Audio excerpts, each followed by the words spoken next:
네, 감사합니다. 네. 오늘 제가 말씀드릴 내용은 지금 주류 심장의학이 여러분들에게 잘못된 가설 또는 이미지를 강요하고 있는데, 그거에 대해서 먼저 말씀을 드리고, 그리고 그것을 바로잡음으로써 여러분들이 심장병이 왜 생기는지 확실하게 깨달을 수 있도록 그렇게 제가 강연을 이끌어갈까 합니다. 제가 그래서 오늘 제가 이 현대 주류 심장의학이 강조하고 있는 그런 것 중에서 6가지 잘못된 거를 갖다가 제가 나름 찾아냈습니다. 제가 이걸 찾은 게 지금으로부터 한 25년 전인데, 그런데 제가 이거를 막상 발표할 기회가 하나도 저한테 주어지지 않았어요. 그 이유는 여러분들이 더 잘 아시겠죠. 저한테 마이크를 주는 곳이 하나도 없었기 때문에. 그래서 저는 외롭지만 하여튼 내 나름대로 제가 이런 것들을 갖다가 제대로 알릴 기회를 가져야 되겠다 했는데, 여러분 오늘 마침 이런 기회가 돼서 여러분들도 아주 좋고 저도 역시 마찬가지로 매우 기쁩니다. 그래서 제가 여러분들한테 이 주류 심장의학이 세운 그 패러다임이 얼마나 잘못됐는지 그걸 설명해 드릴 테니까 여러분들이 잘 듣고 그리고 판단을 해 주시길 바랍니다. 우선 제가 찾은 거 6가지를 보면 이렇습니다. 혈액순환의 원동력을 주류 심장의학에서는 뭐라고 그러고 있냐? 심장이 박동을 하기 때문에 혈액순환이 된다, 이렇게 설명하고 있죠. 그게 과연 맞는지 한번 보고요. 그 다음에 심장의 본래의 역할이 뭐냐? 주류 심장의학에서는 혈압을 만들어서 피를 송출하는 거다, 이렇게 설명을 하고 있죠. 맞아요? 근데 과연 그게 맞는 건지. 그 다음에 3번째, 심장에는 관상동맥만 있는 것처럼 주류 심장의학에서는 얘기하고 있어요. 그런데 실제로 심근 속에 아주 수많은 모세혈관들이 있다는 걸 여러분들한테 말씀드리고자 합니다. 그리고 4번째, 우리가 심장에 피가 안 가는 허혈성 심장병을 주류 심장의학에서는 마치 관상동맥 질환과 동일시하고 있는데 실제로는 그렇지 않다는 거죠. 그 다음에 5번째, 관상동맥 조영술 아시죠? 관상동맥 조영술이 테크놀로지컬하게는 굉장한 이노베이션이고, 그걸 보는 순간 일반인들은 와, 어메이징, 팬타스틱 뭐 이런 말을 합니다. 그러나 이런 관상동맥에 우리는 절대 속아 넘어가면 안 됩니다. 그 다음에 6번째, 심장 발작이 주류 심장의학에서는 마치 갑자기 하고 이렇게 쓰러져서 돌연사를 일으키는 주된 범인으로 알고 있는데, 제가 본 바로는 절대로 그렇지 않다는 거. 제가 요 점을 하나씩 한 번씩 지금 여러분들과 같이 알아보겠습니다. 자, 시작하죠. 자, 혈액순환의 원동력. 주류 심장의학에서는 자꾸 이와 같이 지금 우리 순환계가 이렇게 되어 있는데, 이런 클로즈드 서큐트에서 심장의 펌핑 작용만 가지고 과연 혈액순환이 되겠습니까? 한번 해보세요, 실험. 절대로 안 됩니다. 그럼 뭐가 필요해요? 바로 이렇게 모세혈관 레벨에서 혈액을 빨아당기는 음압력이 있어야 됩니다. 무슨 말인지 아시죠? 이 2개가 같이 음량으로 합을 이루어야지만 혈액순환이 이루어지는 거예요. 그래서 어느 한쪽만 강조하시면 안 된다는 거. 근데 우리가 잊고 있는 게 뭐예요? 한 번도 들어본 적이 없는 게 바로 모세혈관 흡입력입니다. 그래서 저는 혈액순환의 원동력이 그럼 이 둘 중에 어느 게 더 먼저일 것 같아요? 바로 모세혈관이에요. 여러분 그걸 알 수 있는 게 뭐예요? 식물에서 5m, 6m로 뿌리에서 수액이 쭉 올라가죠. 그 원리가 뭐예요? 나무에 펌프가 있습니까? 아니죠. 모세혈관의 그 흡입력입니다. 무슨 말인지 아시겠죠? 그래서 이게 보이시다시피 음과 양은 따로 떨어져 있는 것이 아니라 일심동체다, 같이 붙어 있다, 이렇게 생각을 하셔야 돼요. 그래서 양이 밀어주면 음이 그것을 받아주기 때문에 그렇습니다. 여러분 남녀 간의 사랑도 마찬가지예요. 남자가 들이댄다고 돼요? 아니죠. 여자가 받아줘야지 그게 사랑이 완성되는 거죠. 무슨 말인지 아시죠? 너무 쉽죠? 자, 두 번째 현대 주류 심장의학이 여러분에게 강요하는 잘못된 패러다임은 바로 이겁니다. 심장이 박동하는 이유가 심장의 원래 역할이 혈압을 만들어서 피를 송출하는 걸로 돼 있는데 실제로 제가 본 바로는 그게 아니라 리듬을 만드는 거예요. 그래서 페이스메이킹을 하는 게 바로 심장의 원래의 역할입니다. 그런데 심장이 동물 개체의 사이즈가 커다 보면 어떻게 돼요? 멀리 보내야 되니까 이제 그때 심장벽이 두꺼워지면서 혈압도 나오고 그렇게 되는 거예요. 아시겠죠? 그러니까 우선순위가 뭐냐면 심장의 본래의 기능은 페이스메이커, 리듬을 만드는 거다라고 기억하셔야 돼요. 그렇게 되면 자 리듬이 만들어지면 뭐죠? 사이클이 있죠. 그러면 당연히 주파수가 결정될 겁니다. 그게 봐요. 사이클, 주파수 이러면 뭐가 나오죠? 바로 파동이에요. 파동. 그리고 물리학에서 파동을 다루는 게 뉴턴의 그 고전 물리학 가지고는 안 되죠. 양자 물리학이어야 되죠. 그죠? 파동을 다루는 건. 그래서 양자의학, 에너지의학 이렇게 나오는 겁니다. 그런데 현대의학은 자꾸 화학적으로 약만 사용하는 거를 갖다가 강조하죠. 약물. 파동은 뭐예요? 물리적인 방법으로 치료를 할 수가 있기 때문에 에너지의학이니 이런 것들이 나오는데 그래서 에너지의학이 일부 의사들이 그 뭐 효과 있어? 이렇게 무시하지만 실제로 그렇지 않습니다. 바로 심장에서 심장의 리듬을 만들어내기 때문에 바로 이런 물리학이 의학에 적용될 수 있는 근거가 바로 여기에 있는 겁니다. 아시겠죠? 그래서 이런 페이스메이킹을 하려면 여러 이런 변수들을 갖다가 따라서 조절을 해야 되는데 이걸 누가 조절하냐? 바로 우리 몸의 자율신경입니다. 얘가 실시간 채팅하듯이 수시로 실시간 이걸 갖다가 모듈레이션을 해서 조절을 하는 거예요. 그래서 자율신경이 매우 중요합니다. 여러분 이 자율신경은 이따가도 나오겠지만 자신의 자율신경을 기능을 잃어버리는 게 그게 뭐예요? 그게 노화예요. 아시겠죠? 나이 들어서 바로 이 자율신경 기능을 잃어버리는 사람들 정말 많습니다. 아시겠죠? 그 다음에 세 번째 잘못된 패러다임이 또 뭐냐? 심장에는 마치 관상동맥만 있는 것처럼 현대 심장학은 이렇게 설명하고 있어요. 그런데 심장 근육 속에 수많은 모세혈관들이 있다는 걸 아셔야 됩니다. 자, 보시면 지금 현대 심장의학에서는 이게 심장 겉에 있는 이게 관상동맥이죠? 여기에. 그리고 이걸 보여주는 게 관상동맥 조형술이에요. 이렇게만 하기 때문에 심장 하면 관상동맥만 있는 건가 보다 이렇게 생각하기 쉬운데 이거는 죽은 사람의 부검에서 심장을 떼가지고 조영제를 넣었더니 이렇게 수많은 모세혈관들이 있어요. 심장 속에. 저도 25년 전쯤인가 이 사진을 보고서 내가 틀렸구나라는 걸 깨달았습니다. 그러니까 오늘 여러분이 이 사진을 본 순간 여러분도 심장에는 관상동맥만 있는 게 아니라 바로 이렇게 수많은 모세혈관 네트워크가 있다는 걸 갖다가 아셔야 돼요. 이게 관상동맥 조형술상에 보이지 않는다고 하더라도 여러분이 이걸 상상을 하셔야지만 제 이야기를 받아들일 수 있는 겁니다. 이해되셨어요? 예. 그래 바로 이거 굉장히 중요한 거예요. 그걸 비유적으로 설명할게요. 이게 뭐죠?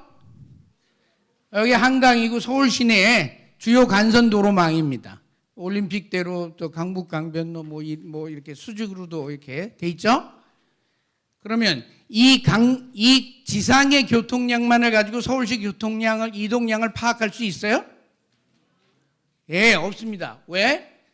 지하에 이렇게 많은 지하철이 다니고 있기 때문에.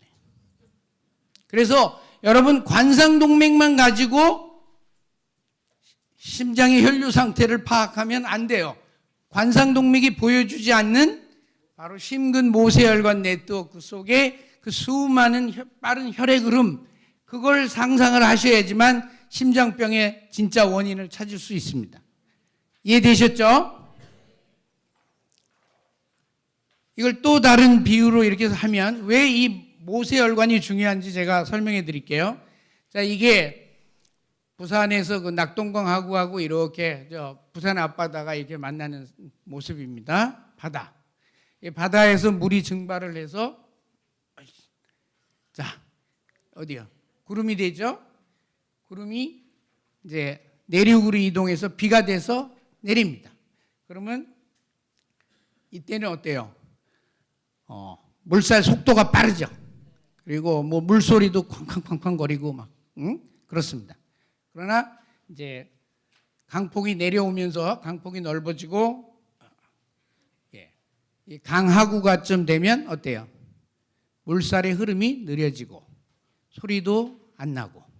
그래서 낙동강 하구쯤 가면 가보시다 보면 이게 어느 쪽이 상류인지 어느 쪽이 하류인지 잘 모를 정도로 그렇게 되는 겁니다. 그런데 만약에 여기서 이 강물을 갖다가 바다가 지금 바다가 이렇게 퍼렇게 강물을 받아주는 모습이잖아요. 이 강물을 받아주지 않는다면 어떻게 되겠어요? 바다가 강물을 받기 싫어서 문을 딱 닫고 있으면 어떻게 되겠어요? 이 육지가 다 범람하겠죠. 그래요, 안 그래요? 이걸 깨달으셔야 돼요. 그러면 그래서 제가 만약에 바다가 날 받아주지 않는다면, 유행가 가사 같기도 하죠. 그렇게 되면 어떻게 돼요? 심장, 이게 이제 심장에서 그 심근 모세혈관의 수많은 네트워크가 혈액을 받아주지 않는다면 관상동맥은 바로 터져버릴 겁니다. 아시겠죠? 그러니까 관상동맥이 건강하려면 뭐가 있어야 돼? 뭐가 먼저 돼야 돼요? 모세혈관 네트워크가 바다와 같은 역할을 갖다 해줘야지만 모세혈관이 관상동맥이 건강해질 수 있는 거예요. 아시겠죠? 자, 네 번째 잘못된 파라다임은 여기에서 비롯되는데, 그래서 허혈성 심장질환을 자꾸 관상동맥질환이라고 말을 하고 있어요. 지금 현대의학에서는. 그리고 관상동맥만 치료해요. 근데 이게 아니라는 겁니다. 그럼 뭐냐? 관상동맥을 통한 혈액 공급에 문제가 있기 전에 바로 심근이 모세혈관이 혈액을 갖다가 받지 않으려고 하기 때문에 그래요. 아시겠죠? 요거를 좀 더 또 자세하게 설명해 드릴게요. 마이크 좀 들어보세요. 자, 이게 이 공이 심장입니다. 심장이에요. 그리고 이 주사기가 바로 관상동맥입니다. 그죠? 자, 관상동맥에서 혈액을 갖다가 쭉 밀어 넣어주면 공이 늘어나야 되죠? 근데 만약에 내가 주먹으로 공이 늘어나지 못하게 이렇게 꽉 쥐고 있어요. 그런 상태에서 제가 관상동맥이 피를 주려고 하면 어떻게 돼요? 피가 들어가요, 안 들어가요? 안 들어가면서 이렇게 관상동맥이 뚝 부러지는 겁니다. 그게 바로 관상동맥에 죽상동맥경화증이 생기는 이유예요. 제 말 틀렸어요, 맞았어요? 감사합니다. 그래서 현대 주류 심장의학에서는 관상동맥 협착이 먼저인 걸로 자꾸 설명을 하고 있는데, 그게 아니라 바로 심근이 먼저 모세혈관이 수축했기 때문에 피를 받지 않으려고 했기 때문에 병이 생기는, 이게 원인이고 이건 결과다 이거예요. 원인과 결과를 뒤바꿔서 얘기하고 있다는 점 꼭 깨달으셔야 돼요. 다섯 번째, 제가 또 발견한 건 이 관상동맥 조영술에 속지 마라. 제가 이렇게 말씀드립니다. 관상동맥만 보여주기 때문에 그렇습니다. 그러면 아까도 말씀드렸듯이 관상동맥 조영술은 혈류 흐름 속도가 너무 빠르기 때문에 그래서 심근 속의 모세혈관이 잘 안 보이는 거예요. 무슨 말인지 아시죠? 그래서 관상동맥만 보면 그 현대 주류 의학은 부분을 가지고 자꾸 전체를 갖다가 지금 설명하려고 하고 있기 때문에 여기에 속아 넘어가는 경우가 너무 많다는 겁니다. 자, 보시다시피 이 좌측이 관상동맥 조영술로 이렇게 관상동맥을 보여주는 거예요. 그러나 아까 제가 뭐라고 그랬어요? 부검한 심장에서는 저렇게 수많은 모세혈관 네트워크가 존재한다고 그랬죠. 그런데 이 관상동맥만 가지고 어떻게 이 넓은 바다가 있는지 알 수 있겠어요? 모른단 말이에요. 그러니까 관상동맥 조영술은 한계가 있는 건데 이걸 가지고 마치 전체인 양 지금 설명을 하고 있는 게 주류 심장의학입니다. 그러다 보니까 관상동맥만 가지고 설명을 하다 보니까 현대 주류 심장의학에서 몇 가지 풀리지 않는 문제들이 있어요. 답을 못하는 문제들이 있었거든요. 그게 바로 심근 속에 수많은 모세혈관 네트워크가 있다는 걸 알게 되면 다 해결이 돼요. 현대 주류 심장의학이 주로 관상동맥만 가지고 설명하지 못하던 게 뭐냐면 협착과 증상이 무관한 케이스. 다시 말해서 관상동맥에 협착이 있는데 환자는 증상이 없어요. 반대로 관상동맥은 멀쩡한데 환자가 협심통증을 느끼는 경우가 있어요. 이걸 설명해봐라. 그러면 현대 주류의학은 고개를 갸우뚱거리면서 atypical 케이스입니다. 이렇게 말하죠. 무슨 말인지 아시죠? 그러나 이거 심근과 관상동맥 질환을 따로 분리하면 바로 설명이 됩니다. 또 관상동맥 협착은 우측 관상동맥에 있는데 심근경색은 좌측에 생긴 경우를 어떻게 설명하겠어요? 관상동맥만 가지고는. 서로 다른데 그런 것도 이게 다 설명이 돼요. 그리고 왜 심장 발작이 주로 좌측 심천부, 에이펙스 부분에 많이 발생하는지도 이게 다 설명이 됩니다. 아시겠죠? 자, 이 환자는 사망을 했으니까 부검을 했겠죠? 이 환자는 심장병으로 죽은 사람이 아니에요. 그러나 이렇게 죽은 뒤 부검해서 관상동맥을 보니까 아주 거의 100% 막혀 있는 게 있어요. 그래도 환자는 살아있을 때 심장병 증상을 하나도 느끼지 않았다 이 말이에요. 아시겠죠?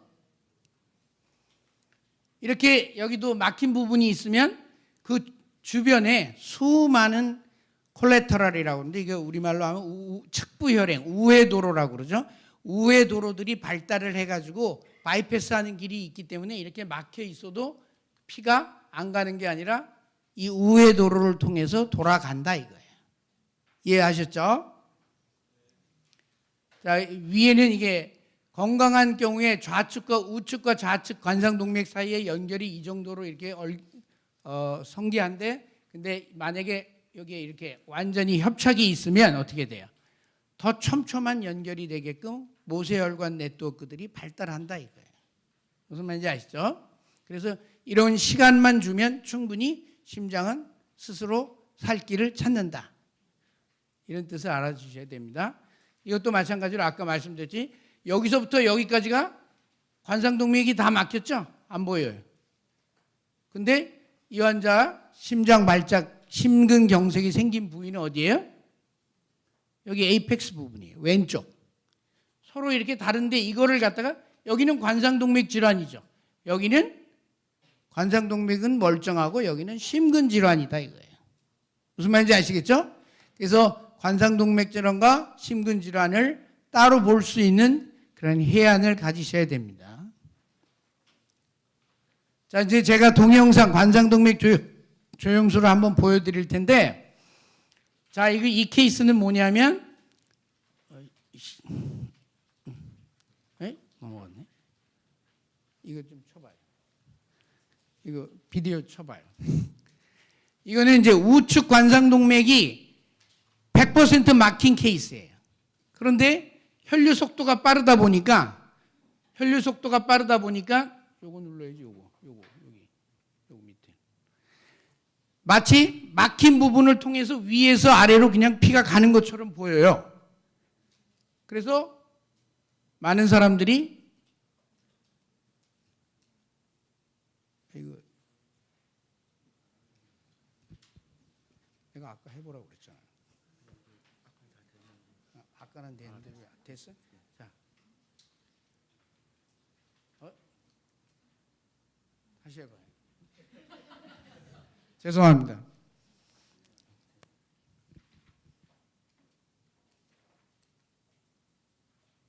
돌려요 그냥. 하고 있어. 예. 지금 보면 자, 여기 지금 우측 관상동맥이 100% 막힌 거예요. 쭉 보면 바로 피가 이 막힌 데를 통해서 위에서 아래로 내려가는 것처럼 보여요. 예? 그런데 자세히 이걸 갖다가 천천히 돌려보니까 여기 보세요. 막힌 데보다도 아래쪽에서 피가 먼저 차고 있어요. 왜 그럴까요? 일로 피가 안 내려오는데 여기보다 밑이 더 먼저 차고 있어. 바로 이게 콜레터럴 우회 도로를 통해서 피가 차기 때문에 그래요. 그래서 이게 오히려 밑에서부터 거꾸로 위로 차고 있어요. 자, 보세요. 천천히. 아주 천천히 돌리면 밑에서부터 위로 차고 있죠? 그리고 위에서부터 이렇게 내려와서 여기는 완전히 100% 막힌 거예요. 그러면 이 말은 뭐냐면 이 환자는 여기로 피가 지나가는 게 아니라 이 막힌 부분이 아니라 이 우회 도로를 통해서 혈류가 잘 가고 있다는 뜻이에요. 그죠? 그런데 이걸 갖다가 관상동맥 조영술을 갖다가 쫙 빠르게 필름이 빨리 혈류 속도가 워낙 빠르기 때문에 이렇게 보면 여기가 막혔습니다. 그러면서 심장 전문의가 와서 환자나 보호자들한테 곧 돌아가실 것 같습니다. 빨리 응급으로 시술을 하지 않으면 안 되겠습니다. 이거 열어야 됩니다. 이렇게 말해요, 안 해요? 그러면 여러분들 100이면 100 모두 네, 잘 부탁드립니다. 꼭 살려주세요. 이렇게 되는 거예요. 그래서 제가 이 관상동맥 조영술에 속으면 안 된다는 겁니다. 왜? 우리는 심근에 수많은 모세혈관 네트워크가 있다는 걸 알기 때문에. 아까 사진 봤잖아요. 그죠? 그거 기억하죠? 그걸 기억하면 절대로 여기에 넘어가지 않는다. 그래서 제가 말씀드리는 거는 심근질환과 심근질환이 먼저고 그 다음에 관상동맥질환은 with or without 있을 수도 있고 없을 수도 있다. 그래서 이걸 두 개를 분리해야만 심장을 제대로 이해할 수 있다. 제가 이렇게 말씀드립니다. 그래서 우리가 패러다임 초점을 바꿔야 되는데 관상동맥 질환에서 심근 모세혈관 질환으로 관점을 바꿔야 되고요. 심장의 양압 펌프 기능보다도 모세혈관들의 음압 진공 펌프 기능을 여러분이 늘 항상 생각하고 있어야 되고 그다음에 혈액순환을 공급 측면이 아니라 수용하는 측면도 늘 같이 고려를 해야 되고 관상동맥 막힘설이 원인이 아니라 심근 모세혈관의 수축 거기가 더 오히려 진짜 원인이다라는 점을 꼭 기억해 두시면 되겠습니다. 그 다음에 마지막 6번째 패러다임은 심장 발작이 갑자기 와서 돌연사를 일으키는 걸로 알고 있는데 제가 본 환자들을 보면 전부 그렇지가 않고 반드시 그 전에 며칠, 몇 주 또는 심지어는 몇 달 전부터 가슴이 뻐근하다든가 소화가 안 된다든가 뒷목이 땡긴다든가 등과 몸의 조시가 안 좋다든가 하는 전조 증상이 틀림없이 있습니다. 근데 왜 이런 증상을 본인이 깨닫지 못할까요? 그 본인이 깨닫지 못하고 그 말을 안 하기 때문에 남들이 보기에는 갑자기 쓰러지는 것 같아요. 그런데 그렇게 하는 제 이유가 이 대부분의 사람들은 만성 질환을 가지고 있어요. 그래서 자고 일어나도 늘 몸이 개운하지가 않고 늘 찌푸둥하고 그래요. 그렇기 때문에 조금 몸이 이렇게 심장이 점점 그 대사산증으로 가서 이렇게 혈액순환이 안 되고 있는 걸 갖다가 의뢰 그러려니 이렇게 생각을 하고 있는 사람들이 대부분이라서 이렇습니다. 무슨 말인지 아시죠?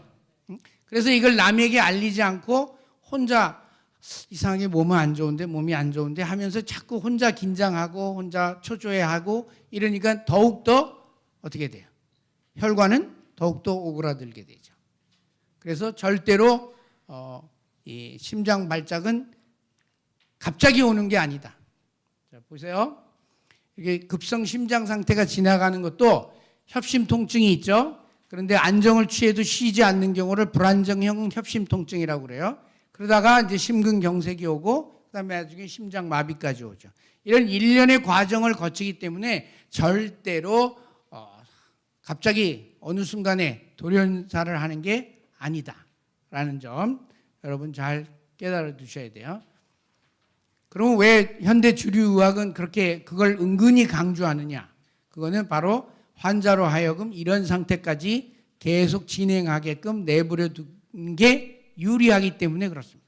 즉 다시 말해서 현대 심장의학이 여러분들을 낚싯줄을 걸어놓고 걸리기만 기다리는 거예요. 무슨 말인지 아시죠? 제가 그래서 여기 많은 의사분들 중에 제 강의를 듣고 아주 불편해할 분들이 많을 것 같아요. 알겠죠? 그러면 자 이제 여기까지 제가 그 잘못된 패러다임을 갖다가 지적했습니다. 그러면 허혈성 심장 질환이 그러면 생기는 진짜 원인은 뭐냐? 제가 본 바로는 이렇습니다. 자, 요 세 가지. 자율신경의 불균형.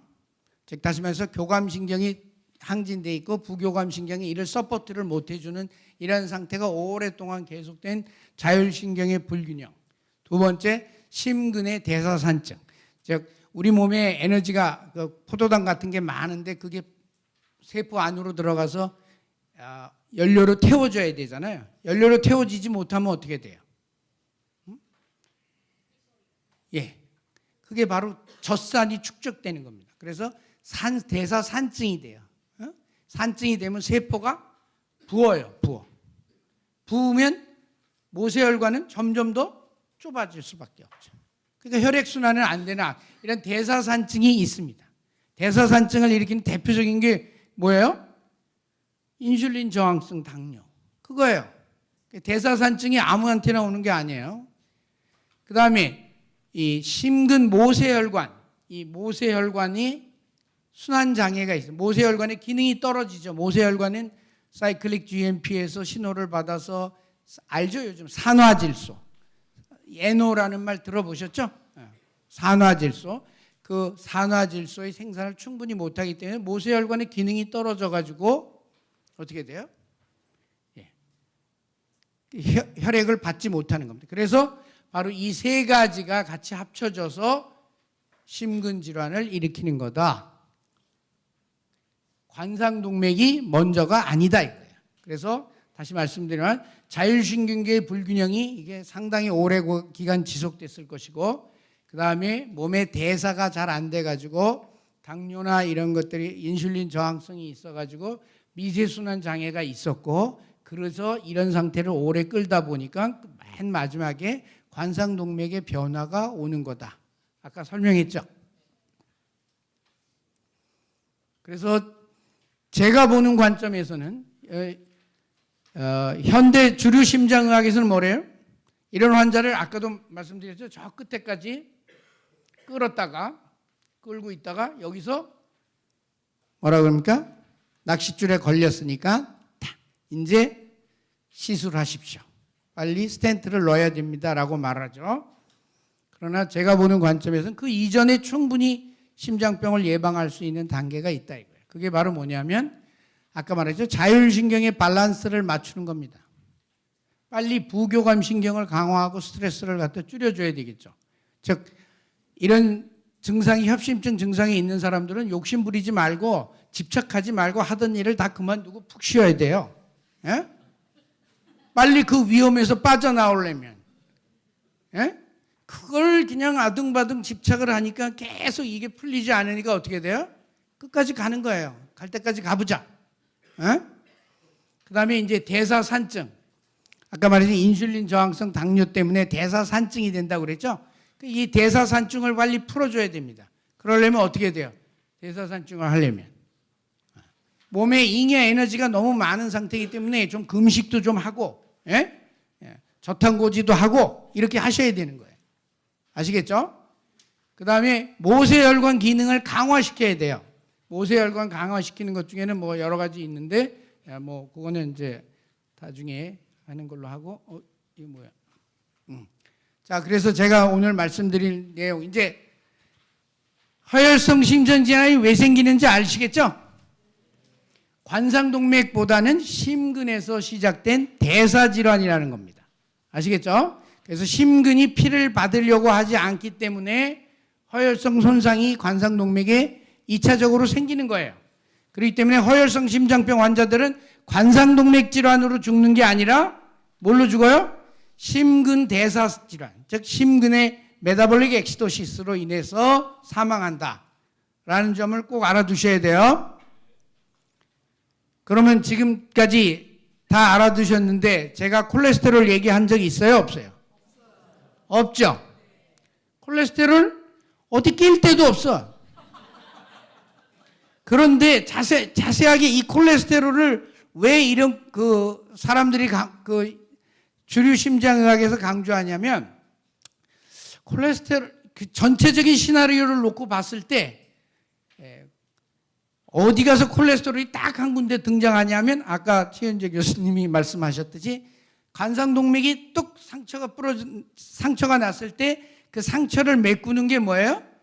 죽상 플레이크거든요. 그 죽상 플레이크 속에 보니까 콜레스테롤이 좀 있네. 그러니까 이 전체적인 시나리오로 보면 뭐냐면 주연도 아니야, 조연도 아니야. 엑스트라 중에서도 저 끝에 있는 엑스트라. 그걸 가지고 여러분들한테 제약회사나 의사들이 뭘? 소설 쓰고 있는 겁니다. 소설. 감사합니다. 무슨 말인지 아시겠죠? 예. 그 소설 쓰고 있는 거예요. 제가 이렇게 여기 말씀드립니다만 혈관을 막히게 하는 거는 혈전이지 콜레스테롤이 아니에요. 또 콜레스테롤이 높다고 해서 혈관이 막혔다는 증거가 없어요. 그래서 주류 심장의학 하는 사람한테 콜레스테롤로 인해 가지고 혈관이 막힙니까? 이렇게 한번 물어보세요. 그러면 그 사람도 아니요, 그렇게 말한 적 없습니다. 그럼 뭐예요? 콜레스테롤이 혈관을 막는다는 것과 같은 뉘앙스만 풍겼다 이거예요.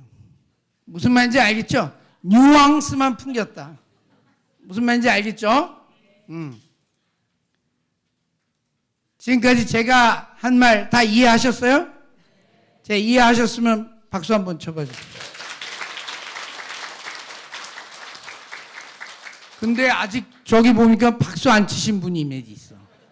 이보다 더 어떻게 쉽게 설명을 해야지 이해를 한다는 거예요, 도대체. 예? 참. 그런 분들만 지금 요 마지막 퀴즈 한번 맞춰보세요. 지금 아직까지 이해 못하신 분들, 자 보세요. 퀴즈 1번. 허혈성 심장병은 왜 생기는가? 1번. 관상동맥이 막혀서다. 2번. 심근모세혈관의 수축 때문이다. 저분은 아직까지 말을 안 하시네. 예? 2번이에요. 두 번째 문제. 관상동맥의 협착이나 막힘이 있을 때 그 원인은 1번 콜레스테롤 때문이다. 2번 혈관벽의 염증으로 발생한 혈전 때문이다. 네, 2번. 세 번째, 콜레스테롤이 혈의 흐름을 막았다는 증거가 있다, 없다? 없다. 답은 모두 2번입니다. 이제 다 이해하셨죠? 예, 감사합니다. 그러면 제가 이렇게 너무 짧은 시간에 이 많은 거대한 담론을 갖다가 얘기하려다 보니까 시간이 없었지만 제가 좀 더 자세한 내용을 알고 싶으신 분들은 제가 쓴 책이 있습니다. 심장발작 왜 생기는가라는 책이 있으니까 요거 참고해 주시고, 그다음에 거기서 빠져나오는데 부교감 신경을 강화하는 게 이게 평소에 굉장히 중요합니다. 그래서 부교감 신경을 강화하라는 책도 있고, 굳이 콜레스테롤이 관심이 있으시다면 제가 오래전에 쓴 콜레스테롤과 포화지방에 대한 오해풀기란 책, 그리고 콜레스테롤은 적이 아니다라는 책이 있으니까 이거를 참고해 주시기 바랍니다. 감사합니다.